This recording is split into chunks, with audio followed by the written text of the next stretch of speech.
Coming up in this WrestleTalk news, Sasha Banks and Nikki Bella controversies, Samoa Joe's in-ring return, my review of Raw, and more. Now subscribe, goddammit! How many more times do I have to ask you? And smash that thumbs up button. Support WrestleTalk!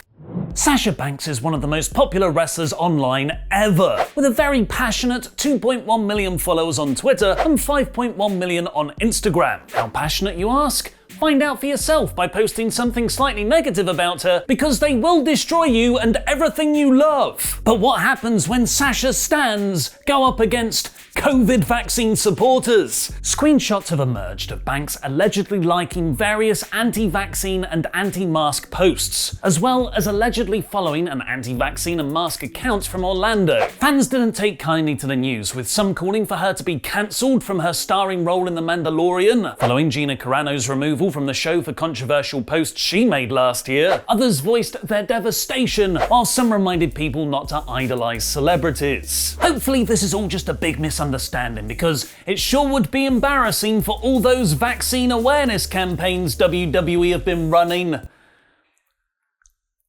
With a clip of Sasha in there. Banks hasn't been seen on WWE since the SmackDown after WrestleMania, but fans speculated she'd be returning soon, potentially to restart her feud with Bianca Belair. There have been reports, though, that WWE is heavily encouraging its talent to be vaccinated before live events with fans resume in July. But Banks isn't the only person with a social media backlash. Let's just cancel everyone's segue. A video from 2013 resurfaced over the weekend of Nikki Bella joking that she didn't know whether WWE Hall of Famer Chyna was a man or a woman, appearing on Joan Rivers' Fashion Police show. Chyna was still alive at the time. Nikki has now issued a statement saying, "I want to sincerely apologise for a comment I made over 8 years ago on Fashion Police. I am sorry and embarrassed by my 29-year-old self who offended Chyna and in turn hurt her family and others. I wish I could take it back. Please learn from me, it's not worth hurting someone's feelings for a meaningless laugh. Chyna will always be remembered as an icon and pioneer who helped create the opportunities for women in wrestling that exist today.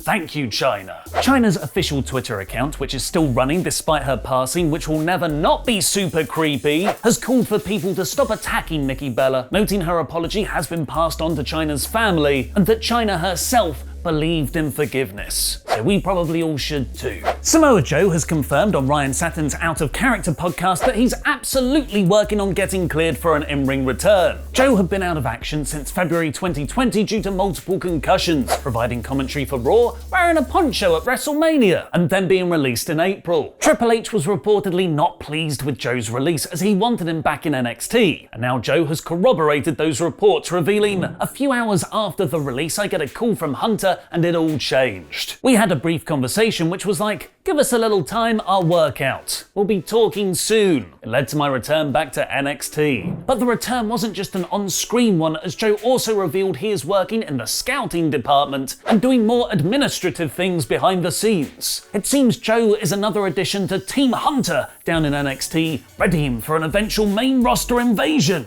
And now it's time for my review of last night's Raw in about 5 minutes. Raw opened on definitely not general managers Adam Pearce and Sonya Deville saying that because Randy Orton can't compete for reasons outside of their control, the show would open with an over-the-top battle royal to decide who would take his place in the last chance triple threat qualifier for Money in the Bank, which Riddle managed to get added to with a fake note that sadly wasn't written on rolling paper. Riddle was also the only person to get an entrance for the match. Gee, I wonder who's going over here. Predictability aside, this was a fun opener, with Ali throwing out Mansoor continuing their story, Jinder Mahal being unceremoniously dumped out. I don't think he's feuding with Drew over the summer. A 24/7 title still being a thing, Amos pulling out both Viking Raiders purely by his gravitational pull. He's just so tall, and a wild Damian Priest returned. Riddle threw out Priest for an exciting finale and celebrated to Orton's music. This was a case of plans having to be changed last minute because Randy was suddenly unavailable. I thought this was an excellent next chapter in their story. You know what? Maybe Raw really is getting good at— oh god damn it, Alexa Bliss! Presumably with Vince McMahon thinking her character lacks depth, Shayna Baszler shuffles cards now. I give it 3 weeks before she's deciding what she does to her opponents based on what card she draws out. And Shayna lost once again to the now named Nikki Ash. Ash standing for almost a superhero, when the acronym actually spells ass. Nikki Ass.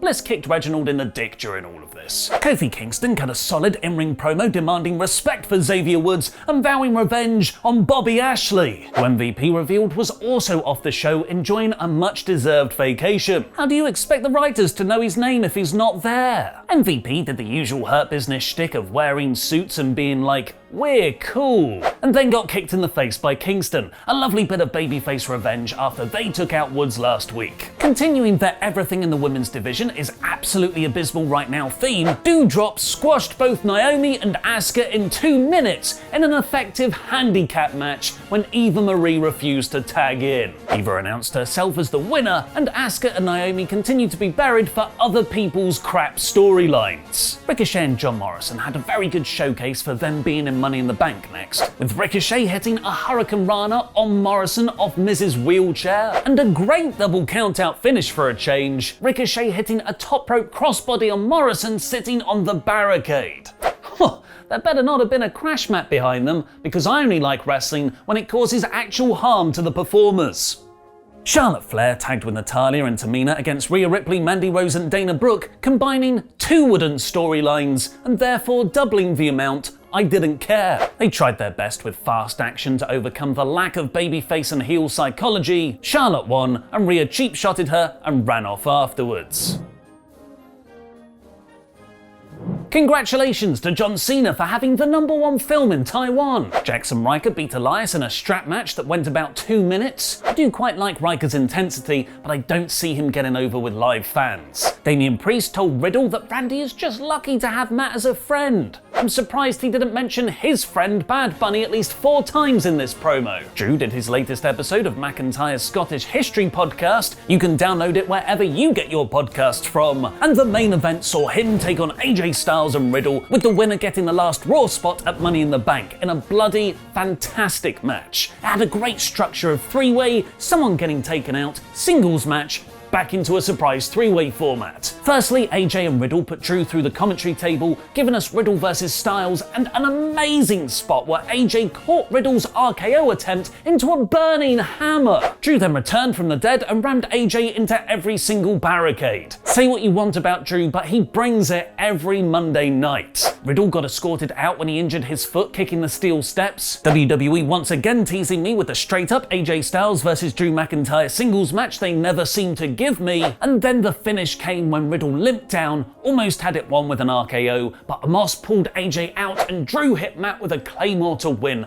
McIntyre is going to Money in the Bank. What do you think about McIntyre getting added to Money in the Bank and Raw as a whole? Let me know in the comments down below and vote in our poll on a poll match on the community tab, where 89% of you went for Orton is really lucky to have Riddle as a friend. Every single women's division storyline is absolutely woeful on Raw right now, but pretty much the rest of the show was good to great, with the through line of Riddle fighting for Randy providing a night-long hook. This week's Raw, still by recent Raw standards, is 4 out of 5. If you're still watching by this point, you are the WrestleTalk Elite.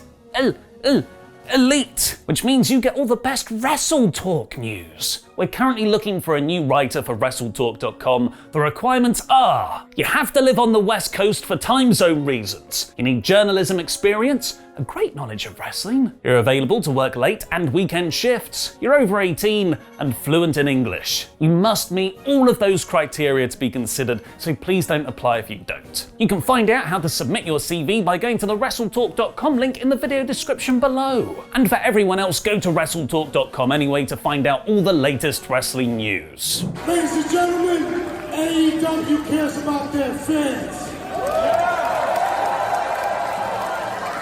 Because we are not here just to get ourselves a paycheck. We're here every week with you people, without you people, and we come out here and we bust our ass